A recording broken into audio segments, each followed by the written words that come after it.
자, 반갑습니다. 2주차 2차 시간이 시작하도록 하겠습니다. 일단은 저번 시간에 우리가 배웠던 내용부터 살짝 훑고 넘어가게 되면 저번 시간에 우리가 배웠던 내용이 삼각함수. 삼각함수는 우리가 일단 일반적으로는 당연히 주기함수라서 전단사 함수라는 걸 만족시켜 주지 못해서 역함수를 우리가 정의를 해줄 수가 없었는데 그 정의역을 우리가 제한시킨 그 주치상에서는 우리가 그 역함수를 정의할 수 있었다. 그래서 그 역함수를 정의해 준 걸 우리가 역삼각함수라고 했었죠. 그래서 역삼각함수를 우리는 그냥 이렇게 뭐 인버스 이런 식으로도 우리가 편하게 불렀지만 사실 그렇게 부르면 안 되고 그 책에 나와 있듯이 아크 사인, 아크 코사인 이런 식으로 읽어줄 수 있어야 된다라는 거. 그 다음에 그 16페이지로 넘어가 보시게 되면 이제 그 역삼각함수에 대한 그래프의 형태. 당연히 우리가 정역을 제한시켜서 그 주치상에 있는 그 역함수를 우리가 생각을 해주는 거기 때문에 당연히 이런 식의 그래프가 잘려서 나온다라는 거까지 여러분들 가져가실 수 있으면 좋을 것 같고, 그 다음에 나오는 게 이제 그 다음에 쌍곡선 함수입니다. 그래서 그 삼각함수와 유사한 성질을 가지게 된다 해가지고 우리는 이런 식으로 하이파블릭 사인, 하이파블릭 코사인, 하이파블릭 탄젠트라는 것도 우리가 이런 식으로 이름을 붙일 수 있었다라는 거. 그래서 그 그래프의 형태도 이렇게 간략하게 나와 있으니까 여러분들 참고하시면 될 것 같고, 제가 강의 자료로 그 그러니까 코시컨트, 시컨트, 탄젠트 함수의 그 그래프가 어떻게 그려지는지를 제가 올려줬었죠. 그런 것들도 다 참고해 보면서 여러분들 그 역삼각함수의 그래프가 어떻게 그려지는지도 한번 여러분들 공부를 따로 해보시면 좋을 것 같고, 그 다음에 18페이지, 19페이지로 넘어가 보게 되면 이제 하이파블릭 사인 x, 그러니까 역삼곡선 함수에 대해서 어떤 형태로 나타내어지는지를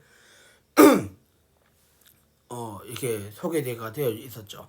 그래가지고 뭐 그 과정상에 이제 근해 공식 같은 걸 이용해 가지고 우리가 이런 식으로 하이파블릭 사인 아크 x는, 그러니까 아크 하이파블릭 사인 x, 그러니까 역쌍곡선 함수의 형태가 이런 식으로 ln 형태로 나온다라는 것까지 여러분들 조금 저번 시간에 했던 내용이었거든요. 그 다음에 연습 문제 이런 것들도 있는데, 연습 문제 같은 경우는 제가 이렇게 그 강의 영상 안에 다 임의로 넣기가 너무 힘들어서 시간도 부족하고 이러니까 일단 여러분들 나중에 과제 같은 거 할 때 참고를 하시면 될 것 같고, 제가 과제 관련해서는 나중에 따로 또 공지를 추후에 테니까 일단은 여러분들 연습 문제 같은 건 좀 미리미리 좀 풀어 놓으시기를 바라겠습니다. 자, 그러면 우리가 오늘 할 건 이제 수열의 극한이에요. 수열의 극한. 그래서 수열의 극한이라는 것을 우리가 하게 될 건데, 자, 일단은 자, 그 22페이지를 한번 보시게 되면 우리가 수열의 극한을 고등학교 때 배웠던 것처럼 우리가 이런 식으로 배웠죠. 리미트 n이 무한대로 갔을 때에 an이 a로 수렴한다 라고 우리가 생각을 한다면, n이 한없이 커진다라고 했을 때 우리가 그 an이라는 수열이 a의 일정한 수에 도달하게 된다, 이런 식으로 우리가 고등학교 때 직관적으로 배웠다면, 그 22페이지와 23페이지 걸쳐서 있는 그 수열의 그 수렴한다는 그 정의는 대학교 올라와가지고 좀 더 엄밀하게 증명하는 방법이거든요. 엄밀하게 그 수열의 극한을 정의하는 방법이거든요. 예. 그래서 좀 더 문장화시킨 거라고 보시면 됩니다.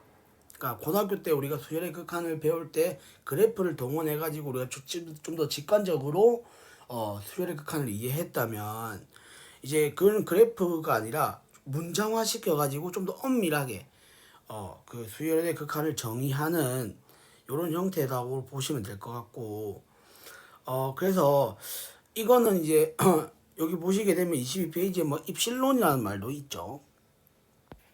입실론이라는 말도 있고 나중에 함수 극한을 보시게 되면 또 델타라는 막 이런 수학적인 기호를 많이 쓰게 됩니다. 그래서 사실상 우리는 이것을 수학과에서는 입실론 델타 논법이라고 해가지고 많이 쓰게 되는 증명 기법이거든요. 예. 그래가지고 이거는 이제 증명 기법인데 여러분들 사실 증명보다는 그 계산 위주로 이제 여러분들 계산을 어떻게 하는가에 대해서 조금 여러분들 좀 더 공부를 하실 필요성이 있을 것 같아가지고 사실상 수열의 극한이나 뒤에 나오는 함수 극한에서 나오는 그 입실론 델타 논법에 관련되어져 있는 부분들은 다 그냥 빠르게 훑고 지나가도록 하겠습니다. 또 그래서 여러분들은 사실상 이 미적분학에서 고등학교 때 배웠던 내용들만 다시 한번 복습한다 생각을 하시고 가볍게 수업을 들으시면 될 것 같아요. 자, 그런데 그래도 어느 정도는 알아야 될 것 같으니까 시작은 좀 해볼 수 있어야 되겠죠. 그래서 그 수열의 극한을 좀 더 엄밀하게 우리가 문장화시켜서 표현을 했을 때 어떻게 나와 있는지만 훑고 넘어가도록 하겠습니다. 그래서 정의 22페이지를 보시게 되면은 우리가 어떤 수열 AN이 있어요. 수열 AN이 이렇게 있어가지고 A로 수렴한다라고 우리가 이거 기호로는 우리가 이런 식으로도 표현 많이 하죠. AN이 A로 수렴한다 이런 식으로. 뭐 물론 이쪽에 기호도 있지만, 예. 자, 어쨌든 이런 식으로 우리가 어떤 수열 AN이 A로 수렴한다라고 하는 것은 우리가 어떻게 정의를 할 수 있느냐. 자, 보시게 되면 자, 어떤 임의의 입실론인데 이 여기 있는 그 22페이지 밑에 있는 부분에 파란색 박스에 있는 부분에 나와 있는데 자, 제가 그대로 한번 적어 볼게요. 임의의 입실론, 양수 입실론이죠. 양수 입실론에 대하여 입실론에 의존하는 적당한 자연수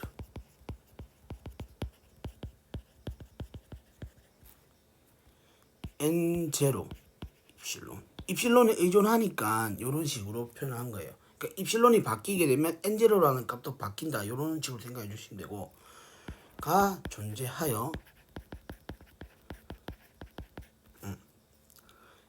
N보다 N0가 더 작거나 같다. 입실론을 만족하는 임의의 N에 대하여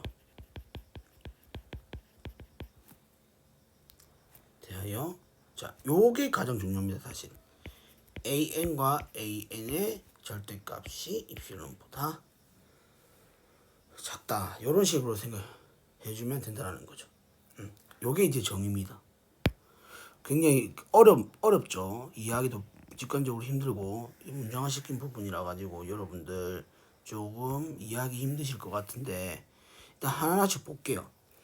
일단은 이 임의의 입실론이라는 말은 우리가 아무 입실론을 가져도 상관없다는 겁니다. 근데 어쨌든 이 입실론이라는 거는 여러분들 결과적으로 봤을 때 굉장히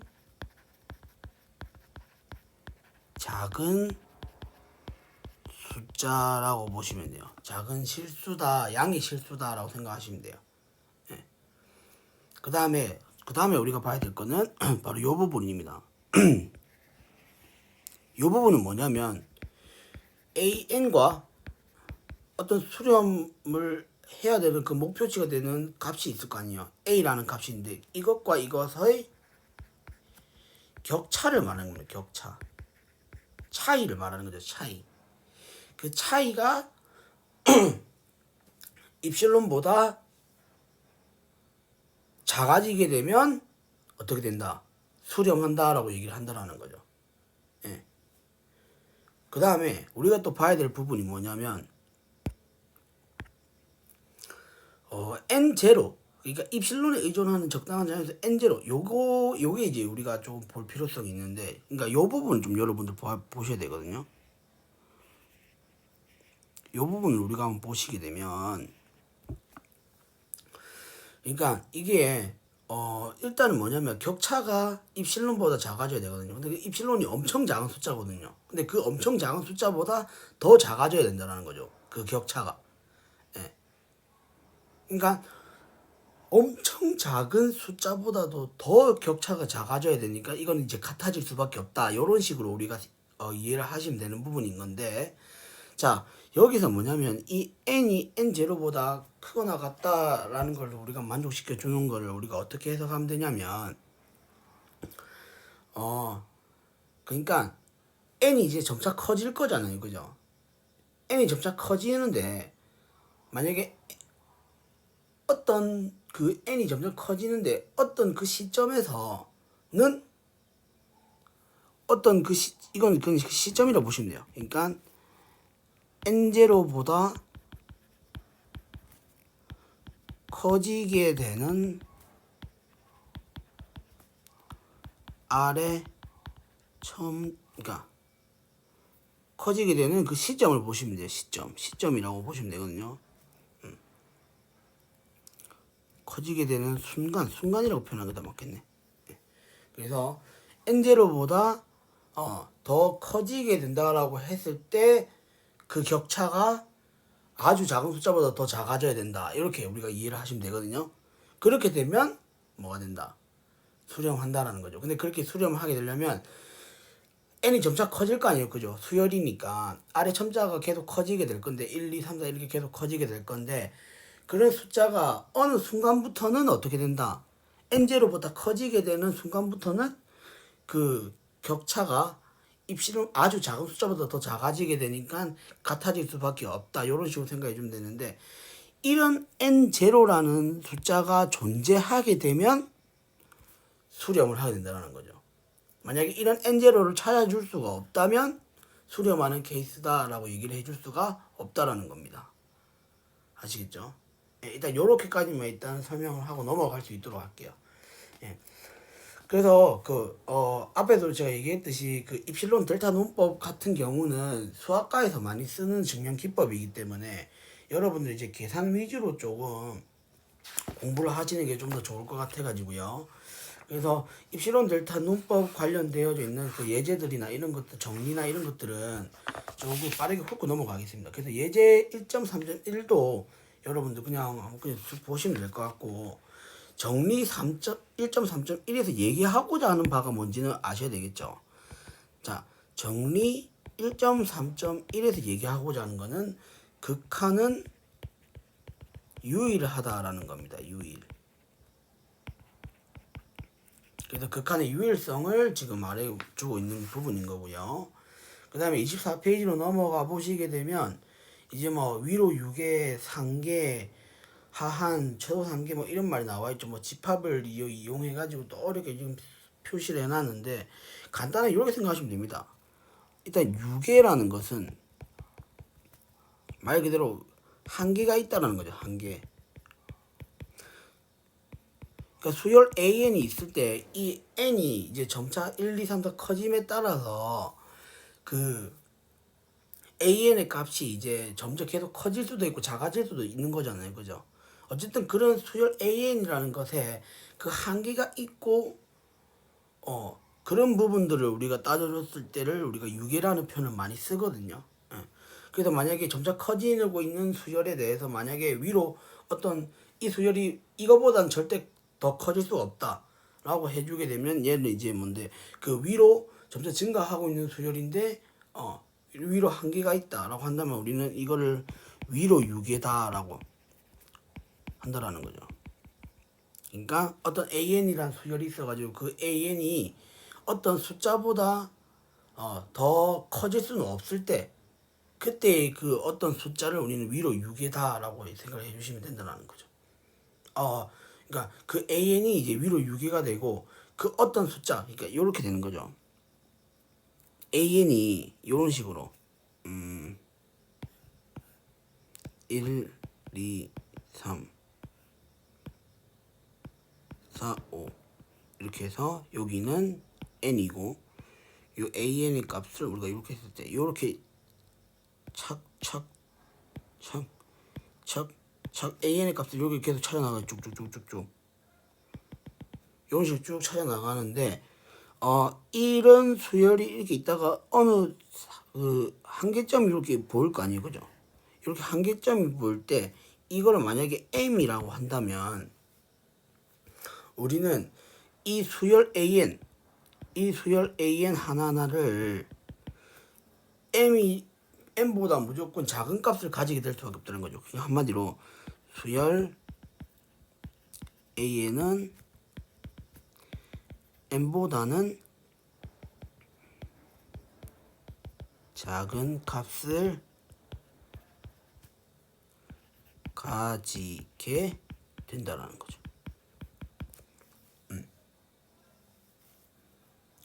그러니까 그러면 우리가 이때 AN을 위로 유계다라고 한다는 거죠. 이렇게 생각을 하시면 되고 여기서 말하는 이 라지 M을 우리는 뭐라고 하냐면 최소 상계라고 한다는 겁니다. 여기서 상계라는 말은 AN보다 커지게 될 수 있는 모든 숫자들을 다 상계라고 하거든요. 그런데 그 상계들 중에서 가장 작은 게 우리한테 수학적으로 좀 더 의미가 있다는 거죠. 그래가지고 그 최소 상계를 우리가 생각해 주면 되고 반대로 만약에 아래로 유계다라고 한다면 아래로 유계다라고 했을 때 그것보다 어떤 수열이 만약에 아래로 유계다라고 한다면 막 그거 할 거 아니에요, 그죠? 그러니까 그 AN의 값들이 전부 다 아래로 유계다라고 하면 어떤 숫자에 대해서 더 큰 값을 계속 가질 거 아니에요. 반대로 생각을 해주게 되면 그러면은 그 수열보다 무조건 작아지게 될 수 있는 어떤 숫자를 우리가 정할 수 있고 그 숫자들보다 작은 것들은 전부 다 하계가 된다는 겁니다. 그러면 그 하계들 중에서 우리는 가장 수학적으로 의미가 있는 그 가장 큰 값을 그러니까 AN이랑 가장 근접한 제일 작은 숫자를 우리가 생각해 볼 수 있다는 거죠. 그래서 이런 부분들을 한번 여러분 한번 생각을 해보시면 될 것 같고요. 그 다음에 정리 예제 1.3.2하고 정리 1.3.2 역시 마찬가지로 여러분 한번 읽어보시면 좋을 것 같습니다. 그 다음에 한번 넘어가 볼게요. 일단은 그 다음에 자 정리 1.3.3.3은 우리가 수열의 극한을 계산하는 데 있어서 할 수 있는 방법인 건데 일단 어떤 두 수열 AN과 BN이 있어요. 그래서 그 AN과 BN이 수렴한다는 전제하에 그 26페이지 나와 있는 정리 1.3.3에 그 1번, 2번, 3번, 4번처럼 계산을 해주면 된다라는 사실. 그 다음에 요것도 조금 한번 가져가시면 좋을 것 같아요. 그러니까 정리 1.3.3을 보시게 되면 자 5번에 이런 말이 있죠. AN이 BN의 크기 관계가 이런 식으로 된다면 그 극한도 우리는 어떻게 이런 식으로 성립된다 이렇게 되어 있죠. 이렇게 되어 있죠. 근데 자 사실 이게 이렇게 돼도 상관없습니다. 등호가 안 들어가도 상관없다는 거죠. 등호가 안 들어가도 우리는 어떻게 이런 식으로 써줄 수 있다는 사실.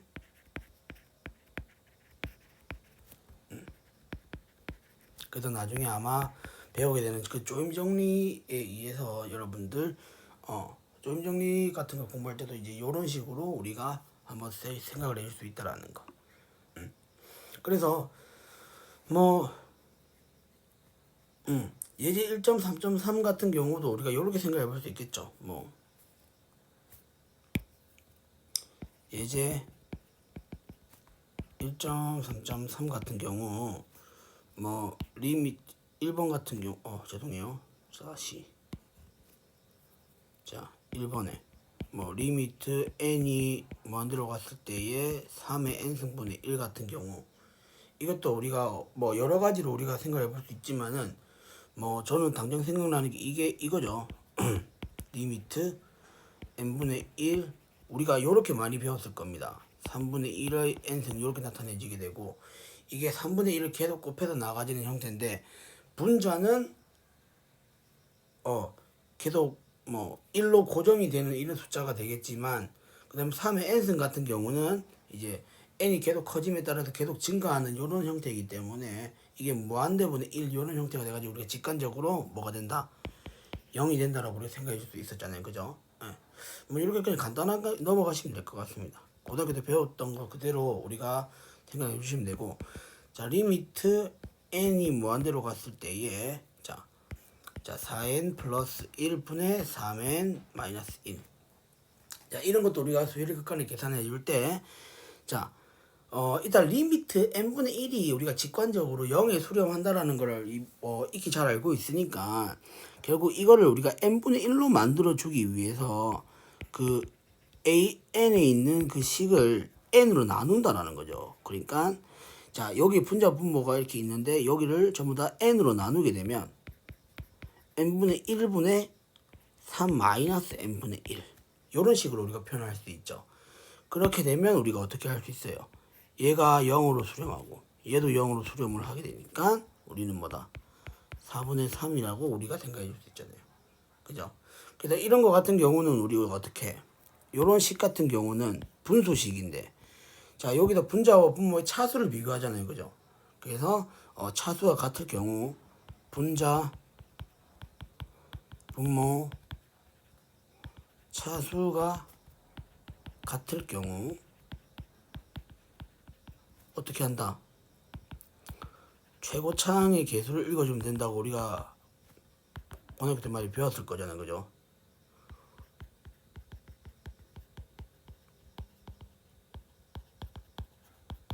근데 그걸 이제 우리가 그냥 읽어주면 된다 이런 식으로 이야기보다는 그냥 n분의 1이 0으로 수렴을 하게 되니까 그걸 이용했다라고 이렇게 적어주시는 게 좀 더 맞는 표현이다라고 생각해 주시면 될 것 같고요. 그 다음에 그 정리 1.4.4는 그 증명하는 데 있어서 너무 중요한 사실 정리 수학과에서는 너무 중요하게 다루는 내용이거든요. 이게 그래서 약간 느낌만 설명을 할게요. 일단 만약에 어떤 수열이 an이 증가하는 수열이에요. 이게 n이 커짐에 따라서 계속 증가하는 이런 수열인데 계속 증가하는 수열이 아니라 위로 유계인 수열이다라는 겁니다. 그러니까 어떤 한계점이 위로에 한계점이 있는 수열인 건데 그런 수열인데 증가하는 수열이다. 그러면은 아까 그림을 그렸던 것처럼 이런 식으로 쭉 증가하는 이런 수열이 될 텐데 어떤 한계 위로 유계인 이런 수열이다. 그러면 보면 이 어디점에서 당연히 여기와 여기 격차가 점점 줄어들으니까 어떤 그 극한 존재하겠다라는 거죠. 느낌 오나요? 예. 그러니까 어쨌든 이런 식으로 해서 우리가 극한이 수렴한다라는 걸 보이기 위해서 많이 쓰이게 되는 정리거든요. 예. 그래서 사실 수학과에서 너무나도 중요하게 다루는 내용의 정리지만 근데 역시 이것도 증명을 위한 정리이기 때문에 여러분들 그냥 한번 그래도 중요한 내용이니까 한번 좀 읽고 넘어가 주시면 좋을 것 같습니다. 아시겠죠? 그 다음에 뭐 예제 1.3.4 같은 경우도 아래 n승이라는 수열이 있을 때 우리는 그 an의 극한을 보냈을 때 값이 0이 된다. 이거는 뭐 아까 예제 1.3.3에 1번만 보시면 알 수 있겠죠. 그래서 0과 1 사이에 있는 숫자가 돼버리면 분자보다는 분모가 더 큰 숫자가 돼버리기 때문에 그거를 n승을 계속 해주게 되면 당연히 분모가 더 커질 수밖에 없다. 그래서 이거는 0으로 수렴한다라는 걸 우리가 직관적으로 이해할 수 있고 자 그 다음에 예제 1.3.5 같은 경우가 우리가 이과에서는 많이 다루게 되는 수열이잖아요. 그죠? 그래서 한번 짚고 넘어가 볼 필요성이 있습니다. 그래서 이런 수열이 있어요. 1 플러스 n분의 1의 n승 자, 이런 수열이 수렴한다라는 걸 보여라거든요. 일단 여러분들 이렇게 생각을 해줄 수 있어야 돼요. 일단은 이 1 플러스 n분의 1이라는 이 숫자만 보게 되면 얘는 뭡니까? 무조건 1보다 커질 수밖에 없죠. 그러면은 우리가 위에서 했던 그 예제 1.3.4에 했던 내용대로라면 0으로 수렴하는지는 모르는 겁니다, 사실. 사실상 뭡니까? 1보다 큰 숫자를 지금 어떻게 했어요? n번 거듭 제곱한 사실인 거잖아요, 지금. 그죠? 1보다 큰 숫자를 n번 거듭 제곱한 거기 때문에 얘가 계속 증가하는 수열이다라는 거는 우리가 알 수 있다 하더라도 얘가 위로 유계인지 아닌지는 모른다라는 거죠. 그죠? 증가하는 수열이라는 건 알겠어요. 일단은 증가하는 수열이다라는 건 알 수 있다라는 겁니다. 이 수열이 증가하는 수열이다 라는 거는 이제 여러분들 1 플러스 n분의 1이 1보다 큰 숫자니까 직관적으로 이해를 할 수는 있어요. 근데 어떤 위로 유계다. 그래서 어떤 숫자보다 더 어떤 일정한 상수값에 보다 작아지게 된다라는 얘기를 해줄 수가 없다라는 건데, 그걸 얘기해 줄 수 있는 게 그 밑에 풀이거든요. 예. 그래서 이걸 여러분들 다 보시는 게 아니라 일단 처음부터 보게 되면 우리가 이렇게 생각을 해보자라는 거죠. an이 1 플러스 n분의 1의 n승이다 라고 생각해 보자라는 거죠. 그러면은 얘를 우리가 어떻게 했냐면 처음에 시작할 때 이렇게 이항분포로 정리를 했어요. r이 이항 정리죠. 이항 정리로 우리가 이런 식으로 1의 n-r승하고 n분의 1의 r승 이런 식으로 우리가 표현을 했다라는 거죠. 이항 정리로. 그런데 우리가 이 이항 정리를 이제 쭉 계산을 하다 보면은 쭉 등호를 쭉 여러분들 넘어가신 거 이해를 하시고 넘어가셔야 돼요. 마지막에 보시게 되면 이제 이렇게 되어 있죠. 1 플러스 1팩분의 1 2팩분의 1 이렇게 해서 어디까지? n팩분의 1 이거보다도 작은 값이 된다 라고 우리가 생각해 줄 수 있다는 겁니다. 일단 여기까지 아시겠어요? 지금 결과만 설명을 해 드릴게요. 이런 식으로 나타내 줄 수 있는데 여기서 뭐냐면 n 팩토리얼이라는 것이 2의 n-1승보다는 무조건 크다라는 거죠. 이건 아시겠죠? 왜냐면 이거는 n보다 n이 2보다 크다라는 범준, 2보다 크다라, 그러니까 여기서는 죄송합니다. 크거나 같은 게 아니라 크다가 돼야 되겠죠. 2보다 크다라는 범주 내에서는 무조건 이게 성립한다라는 겁니다. 됐죠? 그런 식으로 우리가 생각을 해볼 수 있어가지고 그렇게 따지면 뭡니까? 여기 있는 팩토리얼들 있죠? 여기 있는 팩토리얼들을 전부 다 2의 거듭 제곱 형태로 다 바꿔줄 수 있을 거 아니에요, 그죠? 그래서 2의 거듭 제곱 형태로 바꿔준 게 바로 그 밑에 나와 있는 식이다라는 겁니다. 그래서 그 식을 우리가 계산을 해본 결과가 이렇게 된다라는 거죠. 그래서 이거의 결과물이 이렇게 된다라는 거죠. 1 플러스 2분의 1 플러스 2의 제곱분의 1 이렇게 해서 2의 n-1승분의 1 이런 식으로 바뀐다라는 거죠. 예. 이런 식으로 바뀌게 되면 얘 자체를 계산해주면 얘는 이제 등비수열의 합이잖아요, 그죠? 예. 등비수열의 합이라서 우리가 계산을 해보게 되면 계산해준 결과식이 3의 마이너스 2의 n-1승분의 1 이렇게 되는 걸 알 수 있어요. 예, 그죠? 그럼 어쨌든 얘는 양수가 될 거고 3에서 양수를 뺀 값이니까 얘는 3보다 작은 숫자가 된다는 겁니다.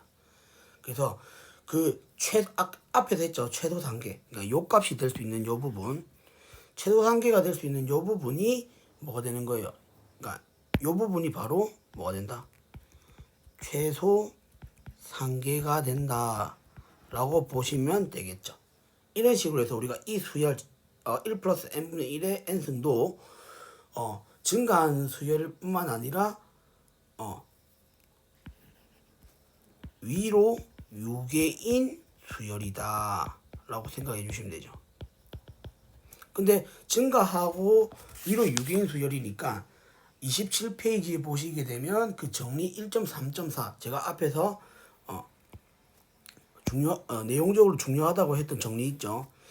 이 정리에 의해서 뭐가 된다? 수렴한다 라고 생각을 해줄 수 있다라는 겁니다. 아시겠죠? 네. 이런 식으로 해서 우리가 이 1 플러스 n분의 1이 n승이 수렴한다는 걸 알 수 있고, 이거의 그 수렴하는 값을 우리가 어떤 일반적인 실수로는 우리가 그 유리수로는 정의를 할 수 없기 때문에 이렇게 오일러 상수 이 수열을 만든 사람이 오일러라는 수학자거든요. 그래서 그 수학자의 이름을 따가지고 이렇게 E라고 우리가 표현한다는 거. 그래서 이게 이제 자연 상수잖아요, 그죠? 예. 오일러 상수다 이런 식으로 우리가 생각을 해주시면 되고, 이건 나중에 여러분들 그 자연로그 할 때나 이런 것들 뭐 미분할 때도 계속 요긴하게 쓰이니까 반드시 이걸 오일러 상수 형태를 꼭 기억을 해두시길 바라겠습니다. 너무나도 중요하거든요. 그래서 반드시 꼭 기억을 해두시기 바랍니다. 별표 3개 됐죠? 네. 이런 식으로 해서 일단 2주차 2차시 강의는 이렇게 마무리하도록 할게요. 아시겠죠? 그래서 3차시 강의 때 또 보도록 하겠습니다. 수고 많으셨습니다.